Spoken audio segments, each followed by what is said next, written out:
Well, as we continue in worship, I wanted to take a moment to share with you some information about the stewardship campaign. I'm joined here by Ariana Horcasitas, who has been on our staff for about 5 years, and she is currently the Director of Finance and Administration for, 3 more days, something like that. And then she is moving on, and Brian Cox will be replacing her in that position. But Ariana has been at the center of the stewardship campaign the last couple years and developing the budget and all of that. So I thought it might be helpful for us as we conclude our stewardship campaign this year to just hear from Ariana. So we're doing this on video.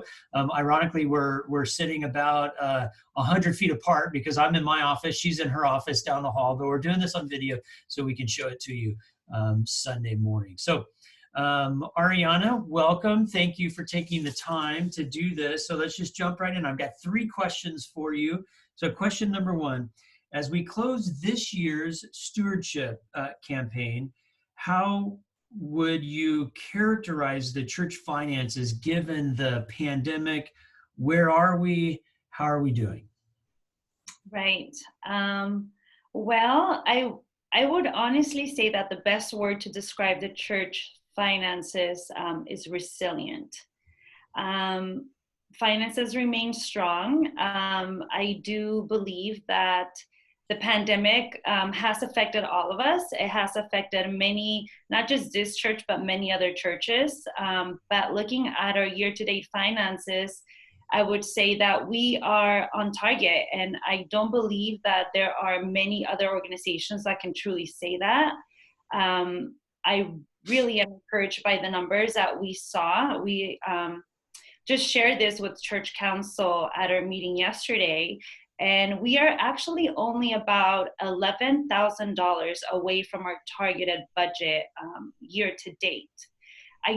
I haven't heard of such a thing happening in any other organization. So this is very encouraging. It has been a roller coaster.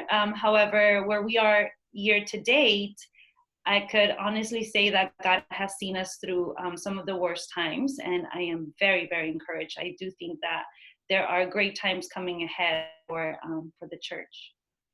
All right. Yeah. Thank you for sharing that, updating. It was encouraging last night to hear those reports at Church Finance, wasn't it? And what was the pledge giving is being received at about 96%? Is that what? 96%, that's right. Okay. So considering $11,000 out of almost $1 million budget, I mean, you could see that. I dare to say it's really close to nothing. So. Right. Yeah. Yeah, great. And so just to remind folks, as we do stewardship, of course, we know that the vast majority of income for the church, almost all of it, comes through the giving of members. And so members have been faithful during these difficult times, and which means the finances are still strong. So great. All right. So question number 2, Ariana, you have been here 5 years now. And right, am I right about that? It's about 5 years, right? Yes, a little over. Yeah. A little over. All right. You began your time in a support staff role, and you've ended your time in this executive position. Through all of those years, you've been involved in the stewardship campaigns in one way or another. What's the most important thing that you have learned about stewardship during this time that you might share with others? Yeah. Well, it's funny that I heard you just mention the word faithful. And I think that the faithfulness of God is something that has just shone through the entire time, from beginning, receiving mail and helping with accounting, to right now being a part of the stewardship campaign along with the finance committee. I have learned the faithfulness of God through many circumstances and through people. The faithfulness of God has just shown through the people of this congregation over and over. I hate to say that I'm surprised, but every time that we've sent a letter, the amount of the way that the church members responded to every letter, every time that we saw a dip, and we encouraged people to give, and we kind of explained where we were at, the response of people that I knew personally were going through personal circumstances was just so encouraging. So I have seen the faithfulness of God. I have seen the faithfulness of people. And I can honestly say that I'm just reminded of that scripture, right, that talks about how the church will prevail, and even against hell itself, right? The church has prevailed because of God and because of the faithfulness of people in this church. So I am very encouraged. Yeah, yeah, absolutely. Well, thank you. All right. So maybe you've already answered this. So a particular scripture that you lean on when you think about stewardship, or any scriptures that or particular stories that you might encourage our folks to lean on as they think about stewardship? Yeah. So I think I learned stewardship coming into, I wasn't born, raised in the church. I became a disciple of Jesus as an adult. But I quickly learned, the principles of stewardship and how it's part of growing as a disciple. I also understand that it can be a little bit more difficult depending on where you are at with your walk with God. So I will share the scripture that has encouraged me, not just in giving, but as a life scripture. 2 Timothy 1:7 says that God did not give us a spirit of fear, but of power, love, and a sound mind. So I can understand that sometimes trusting God with our finances can be a scary thing. And this scripture has really helped me to understand that God didn't give me fear. I can trust God with my finances because I know that at the end of the day, He's the one that provides for me. He's the one that gives me that paycheck. He's the one that gives me my shelter. So if I can encourage anyone, is to trust God with your finances, not just your salvation, but trust God in every area. So that has been a great scripture for me, and an encouragement in my life. Yeah. Ariana, I should have just had you preach the stewardship sermon for us. Right? And folks who are watching this, you get a sense of Ariana. So it's so important in the church to have folks who are good with numbers and administration and business and all of that kind of stuff, because we run a pretty big operation here.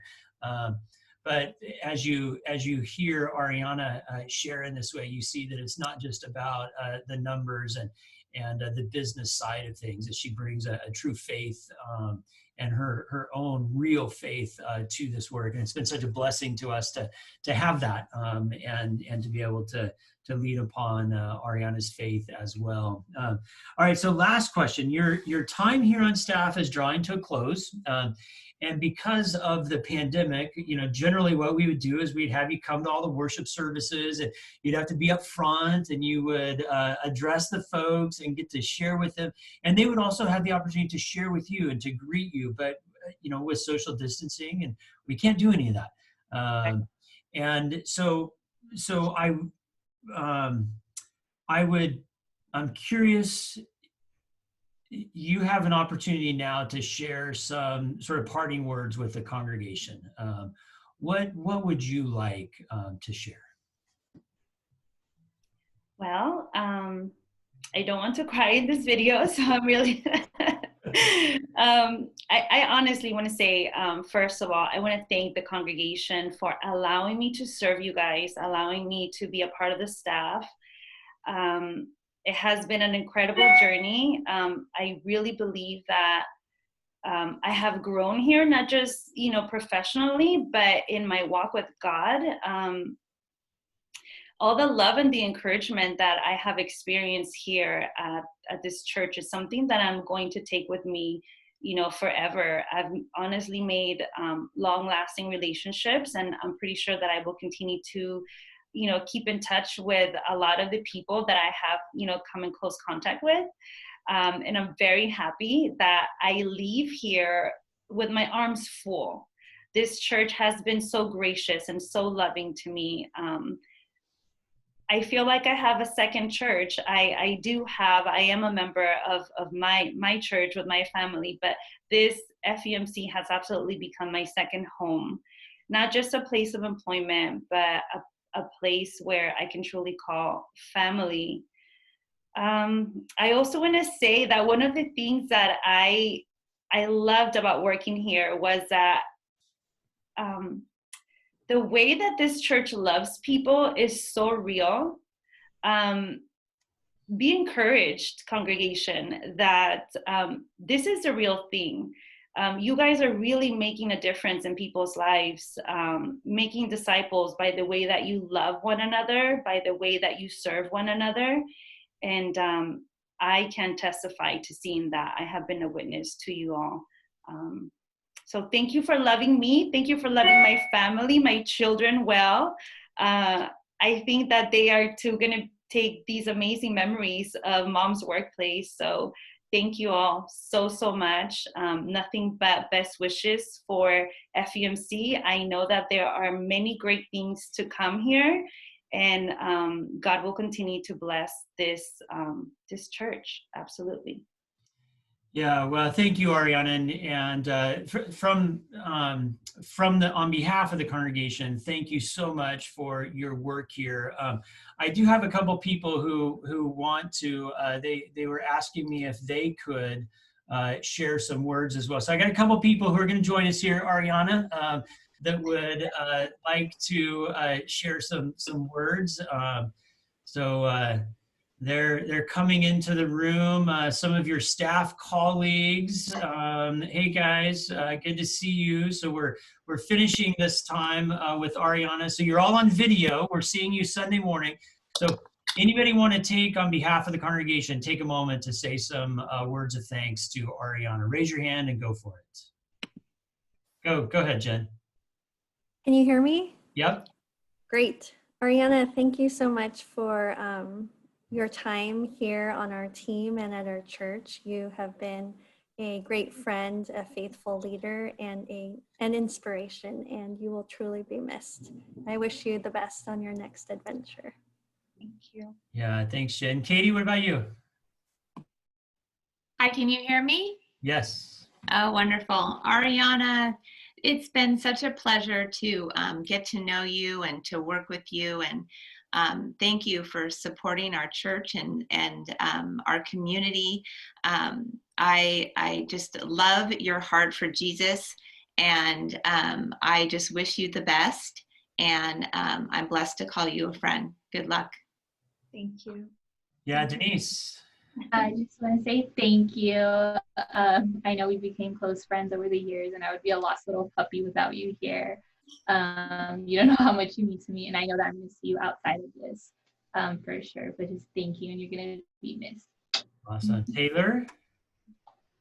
Ariana, thank you so much for not only being the best supervisor and coworker, but also becoming a friend and a mentor as I came into this new place of work and becoming an adult and everything. And I'm just so grateful to have had you for the last year. And I'm so excited for you and your job and your family as you go forward. Yeah, awesome. Thanks, Raven. Ariana, I'm so sad that you're leaving, but I'm so excited for you and your family. You have been such a confidant for me and someone that I know that I could talk to you for any reason, whether it was work related or not. And I will miss sneaking in the office and crying with you and laughing with you. But I know that you are doing what's best for your family and what's best for you. And I'm so excited for your future. Thank you. All right, and Brian Cox, we see your name. I don't see your face. Not sure if you're with us. Oh, there you are. All right. Here we go. Okay. Perfect. Yeah. Hey, Ariana, thank you for everything. It's been great working with you for, unfortunately, a shorter time than everyone else has had the opportunity to, but I appreciate your knowledge, your mentorship, your flexibility, The fact that you're willing to put in the time to train me further and put up with my 1,000 questions. And I can assure you that there's 1,000 more coming. We're all going to miss you, and looking forward to seeing you back in November for a couple Saturdays, and wish you great luck with your new endeavor. You'll be a great asset for your new company. Yeah. Thank you very much. so much. Yeah, thank you guys for joining us for a moment. To the congregation, I want to say this. Many of you have asked how you might share words of thanksgiving with Ariana because we're not able to be together. So there is some training that she is doing. And so though at the end of this week, she ends her formal time on our staff, she is doing some training, which means we will be receiving cards for Ariana here at the church office. So you're welcome to drop something off. You're welcome to mail it. A card, some words of thanksgiving, a letter. If you want to include a little gift in there, you can do that. And all that will go straight to Ariana. So we invite you to share words of thanksgiving and generosity with Ariana as we thank her for her time on our staff. So as we continue in worship, it just gives us an opportunity. This gives us an opportunity to understand what it means to be blessed so that we can be a blessing to others. So thank you all. Ariana, thank you for the ways in which God has blessed you and the ways in which you so generously share those blessings with all of us. Yep. God bless. Thank you all. Thank you.